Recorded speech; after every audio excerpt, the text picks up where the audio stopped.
Welcome to Mr. Night Media.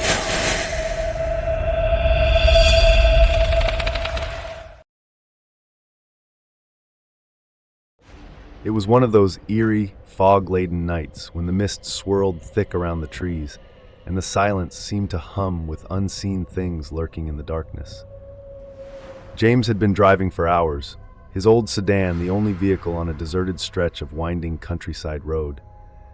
The night was deep, and the clock on his dashboard showed it was well past midnight, but he was still hours from home. He kept himself awake by humming to the crackling radio and watching the road as it twisted and turned in unpredictable patterns. Just as he turned a sharp corner, he spotted a figure up ahead, a young woman standing by the side of the road. She appeared almost ghostly against the fog, her thin white dress barely visible in the night. She stood motionless, her arms wrapped around herself as though trying to ward off the biting cold. Her hair was long and dark, cascading down her shoulders, and her expression was one of frightened vulnerability. James's initial instinct was to drive by, but he felt a strange pang of pity. She looked alone and lost, and he couldn't bring himself to leave her there. He slowed down and rolled down his window, feeling the damp chill of the night rush in. "Are you all right?" he called out, trying to keep his voice steady. The woman simply nodded, her gaze fixed somewhere in the distance. She didn't speak, only glanced briefly at him, her face pale in the moonlight. After a moment, she stepped forward and got into the passenger seat without a word. The silence in the car was thick, almost suffocating. James couldn't shake the feeling that something was terribly wrong, but he reminded himself that she was likely just frightened. He decided to try and make conversation, hoping it would ease both their nerves. "So, where are you headed?" he asked, keeping his tone light. The woman slowly raised her hand and pointed out the windshield toward a road that led up a hill. Her fingers trembled slightly, but she said nothing. James glanced at her face, but her expression was unreadable. Her gaze was fixed intently on the road, and her hands were resting in her lap, completely still. She seemed unnaturally calm, almost as if she was in a trance. The minutes dragged by, each one stretching longer than the last. James couldn't shake the feeling that something was terribly off. He kept sneaking glances at her, but she didn't seem to notice. The woman's skin was pale, almost translucent, and her breathing was so shallow that he could barely tell if she was breathing at all. His hands gripped the steering wheel tighter, and he felt a shiver run down his spine. As they neared the top of the hill, he saw the silhouette of an old, dilapidated house standing alone against the night sky. Its windows were broken, and the roof sagged with age, weeds growing wild around the edges. He could see that the paint had long since peeled away, and the front door hung on its hinges like it hadn't been used in years. Feeling uneasy, he slowed the car and glanced over to reassure his passenger, but the seat beside him was empty. A chill swept over him, prickling his skin and sending his heart racing. He hit the brakes, his hands shaking as he tried to process what had just happened. She had been sitting there, silent but solid. He had felt the weight of her presence. Yet now, there was no trace of her, no sign that anyone had been in the car at all. The silence felt oppressive, like a heavy weight pressing down on him. For several moments, James sat frozen in his seat, staring at the empty spot beside him. Finally, summoning all his courage, he stepped out of the car, his breath misting in the cold night air. He felt a strange compulsion to approach the house to find out what was happening. He walked up the gravel path, his footsteps loud against the silence, his heart pounding with each step. The house loomed over him as he approached, casting long, dark shadows that seemed to reach out toward him. He could feel the weight of the night pressing down on him, an inexplicable sense of dread gnawing at his insides. When he reached the door, he hesitated, but something compelled him to knock. After a few tense moments, the door creaked open. Standing in the doorway was an elderly woman, her face worn and tired, as though she hadn't slept in years. Her eyes held a strange sadness, and her hands trembled slightly as she looked him over. "Can I help you?" she asked, her voice hoarse and weary. James hesitated, unsure of how to explain what had happened. "I gave a woman a ride. She was standing out on the road, and she said this was her stop. But when I looked over, she was gone. I don't know. It sounds insane, but she pointed up here. She was young, with long dark hair, wearing a white dress. She looked like she might be cold. The woman's expression softened, a look of painful understanding in her eyes. She sighed deeply and nodded, as if she had heard this story before. "That would be my daughter," she said, her voice barely above a whisper. "She died on that road, nearly 20 years ago. She was on her way home one night after a party, and her car lost control on the curve. She never made it home." Her voice broke slightly, and she wiped a tear from her eye. "You're not the first one to give her a ride," she continued. "Every now and then, someone will come up here, looking just as lost and confused as you. They say they saw her, that they picked her up, only for her to vanish before their eyes." James felt a cold, creeping horror settle over him. He realized that he hadn't encountered a lost woman, but the spirit of a young girl, eternally trying to make her way back to her mother. The gravity of it all hit him, leaving him feeling numb and deeply unsettled. The elderly woman closed the door gently, leaving him standing in the stillness of the night.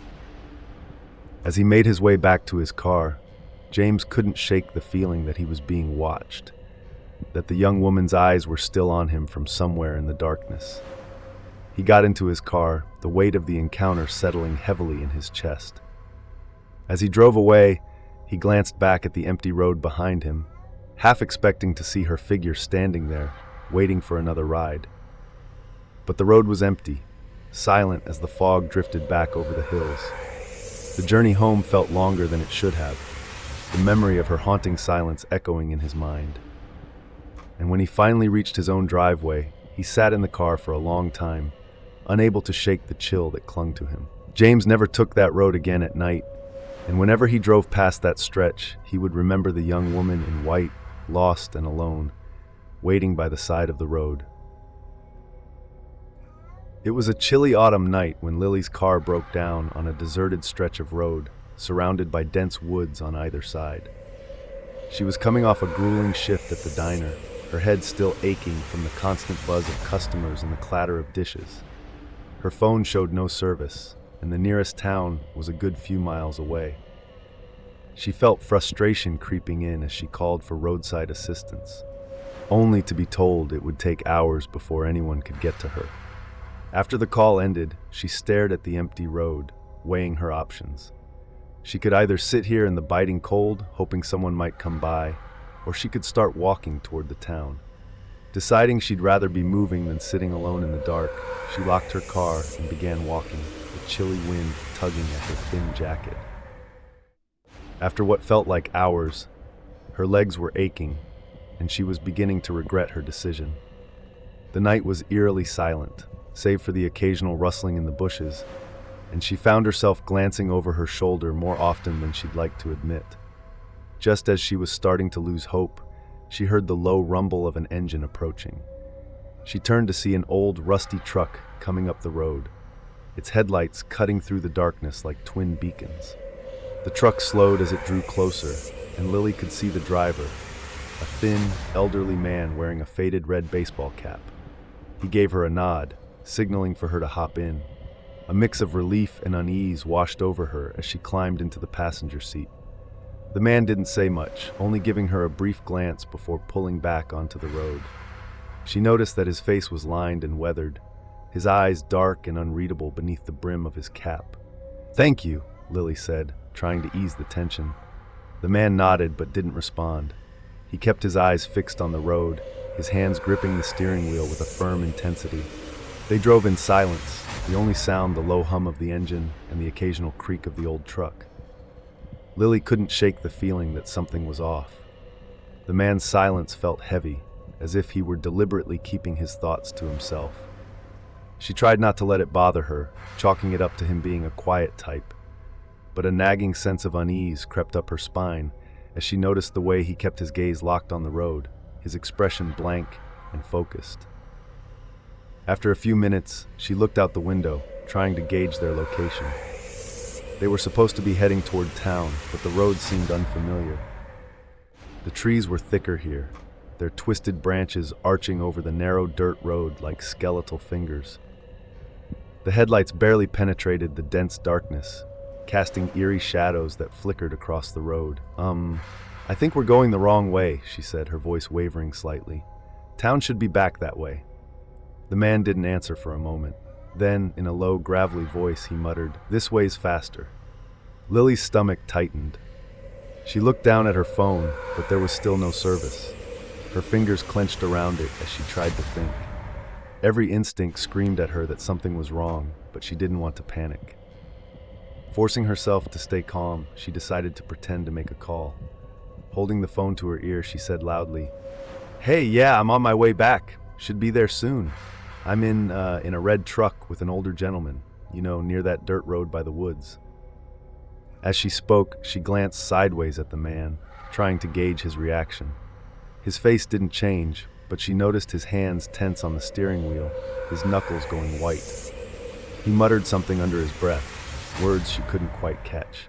After a tense moment, he slowed the truck and pulled it over to the side of the road. He didn't say a word, didn't even look at her. He simply sat there, staring straight ahead, his fingers tapping rhythmically on the wheel. The silence stretched, thick and uncomfortable, until finally, without turning his head, he muttered, "You should get out now." Without hesitation, Lily unbuckled her seatbelt, her heart racing as she opened the door and stepped out onto the gravel. She barely had time to close the door before he pulled away, the truck disappearing into the darkness, its taillights like two fading eyes watching her until they blinked out completely. Lily stood there, alone in the silent, shadowy woods, her heart pounding. She quickly found the main road and hurried back toward town, her footsteps echoing in the eerie silence. It was nearly dawn by the time she reached a gas station on the outskirts of town. She was exhausted, her mind racing with questions about what had just happened. She told herself that it was just her imagination, that maybe the man was simply strange but harmless. But the unease lingered, and over the next few days, she couldn't shake the feeling that she'd narrowly escaped something terrible. Curious, she began searching online, looking up news stories in local forums, trying to see if anyone else had encountered the strange man in the red hat. To her horror, she found a string of reports dating back several years, all eerily similar to her own encounter. A handful of women had gone missing along the same stretch of road, all last seen hitchhiking or with car troubles. Witnesses mentioned seeing them in the company of a man fitting the same description, an older man, thin, with a red baseball cap and an old rusty truck. Most of these women were never found. The stories chilled her to the bone, each one more unsettling than the last. In one account, a young woman had been picked up by a man with a red hat after her car broke down, much like Lily. She too had noticed something off about him and had managed to escape when he stopped the car to check something in the back. She described the same route, the narrow, dark, wooded road where he'd taken Lily. It was clear that others had sensed something dangerous about him, though few had managed to escape. The more Lily read, the more she was convinced that she'd narrowly escaped a predator, a man who had used the guise of an innocent elderly driver to prey on vulnerable women. Her blood ran cold as she realized how close she had come to becoming one of those nameless faces, lost to the eerie stretch of road and the man with the red hat. In the months that followed, the police were alerted to her account and the stories of other survivors, but the man was never caught. He seemed to vanish, leaving behind only scattered sightings and the memories of those who had narrowly escaped his clutches. Lily continued to have nightmares about that night, haunted by the image of his unblinking stare, the eerie, vacant expression that had hidden a predator's intent. And though she tried to move on, she could never bring herself to drive that road again, especially not after dark. For Lily, and others who had crossed paths with him, the man with the red hat remained a shadow, a terrifying presence lurking just out of reach, waiting somewhere on another dark, lonely road.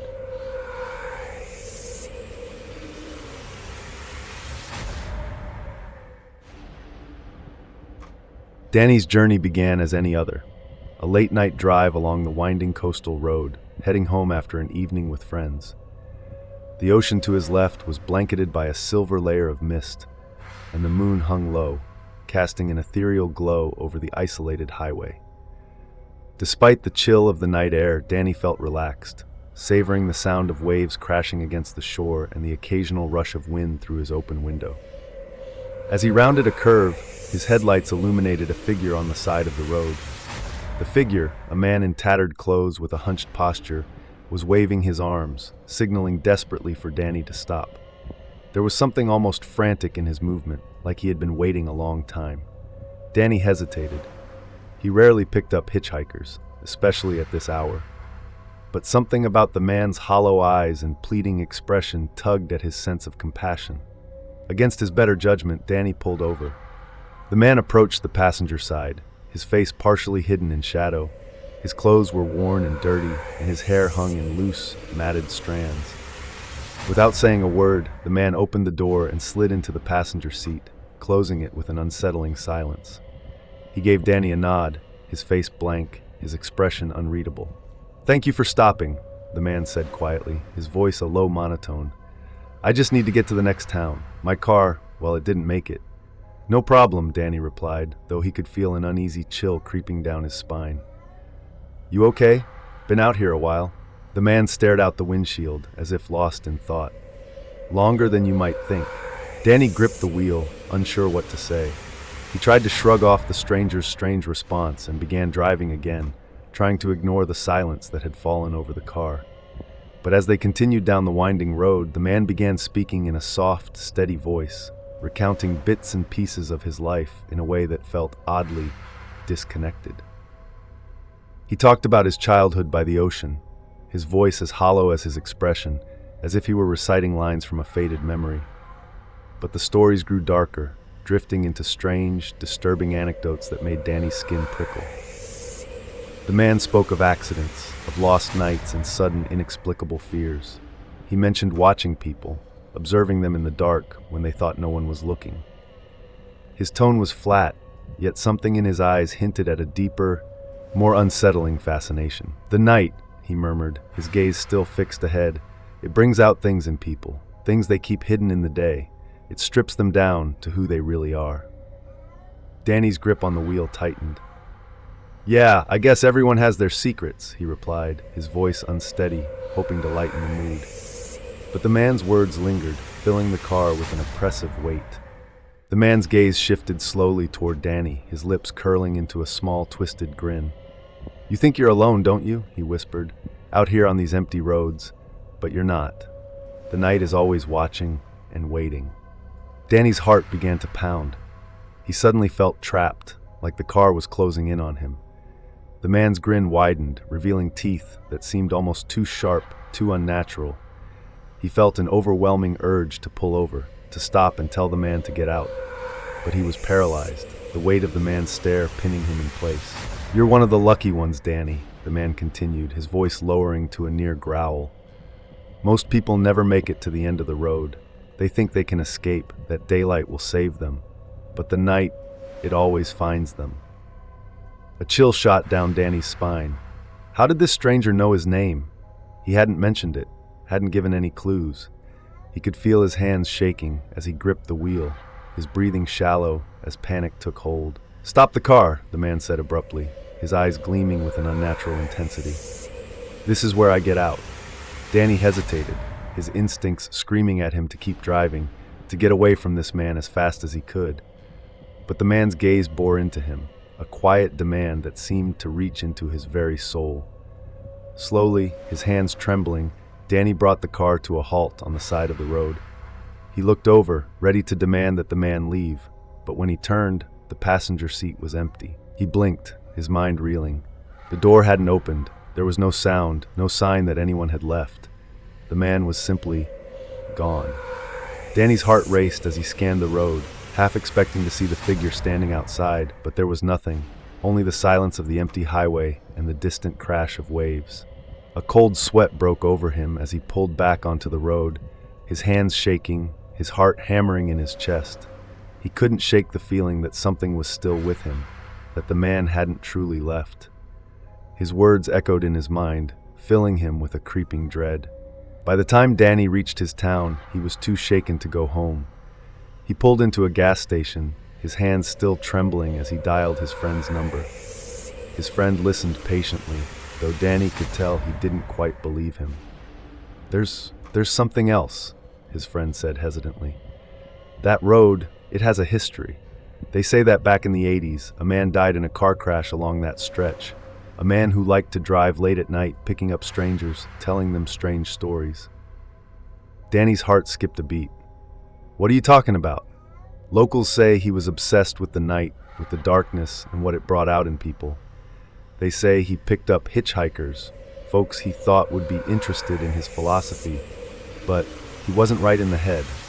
A few of those people vanished, and the last time anyone saw him, he was in a tattered coat and a pale shirt, walking along the road after his car had broken down. Danny's skin prickled as he remembered the man's worn clothes, the emptiness in his eyes. He could still feel the weight of that twisted grin, the way the man's voice had sounded as he whispered, "The night always finds them." That night, Danny lay awake in bed, unable to shake the feeling that something had been in that car with him, something not entirely human. And for weeks afterward, every time he drove that stretch of road, he felt a prickle of fear, a sense of eyes watching him from the shadows. Others reported seeing the same figure, a man standing by the roadside, waving down cars, his face hidden in shadow, his smile just a little too wide. But after that night, Danny never stopped for anyone along that road again. And though he couldn't prove it, he knew deep down that something had crossed over into his world, a being from the shadows that now lingered just out of sight, waiting perhaps for the next unsuspecting traveler who would pick him up. And as the years went by, the legend of the Midnight Passenger grew, whispered in hushed tones by those who traveled the coastal road at night, all with the same warning: if you see him, whatever you do, don't stop.